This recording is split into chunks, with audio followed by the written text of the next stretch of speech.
پیر طیب الرحمان قادری 2 ہفتے کے مختصر دورے کے بعد برمنگھم روانہ ہو گئے۔ قادریہ ٹرسٹ برمنگھم کے سرپرست اعلیٰ پیر طیب الرحمان نے ہری پور، واکنڈ، کشمیر، اسلام آباد، کراچی کے مختلف مدارس کے دورے کیے، علماء کرام، مشائخ اعظام سے ملاقاتیں بھی کی۔ پیر طیب الرحمان قادری کی علماء کرام سے ملاقاتوں کے دوران پاکستانی علماء کرام نے ان کی برمنگھم UK میں دینی و سماجی خدمات کا اعتراف کیا اور ان کے لیے نیک تمناؤں کا اظہار بھی کیا۔ پیر طیب الرحمان نے کراچی کے علماء کرام کی دعوت پر مختلف دینی مدارس کا دورہ کیا اور علماء کرام سے خصوصی ملاقاتیں بھی کیں، جن میں سابق چیئرمین مرکزی رویت ہلال کمیٹی اور مفتی اعظم پاکستان مفتی منیب الرحمان، مولانا کوکب اکاڑوی،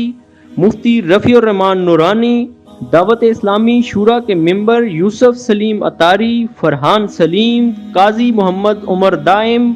علامہ لیاقت ازہری سمیت دیگر علماء سے ملاقاتیں کیں۔ UK روانگی سے قبل پیر طیب الرحمان قادری نے خطبہ جمعہ ہری پور GT روڈ پر واقع قاری عبدالخالق اوان کے جامعہ فیض القرآن و جامع مسجد اڈہ والی میں خطبہ جمعہ دیا، جہاں کثیر تعداد میں عوام نے شرکت کی۔ پاکستان اور عالم اسلام کے لیے خصوصی دعائیں بھی کی گئیں۔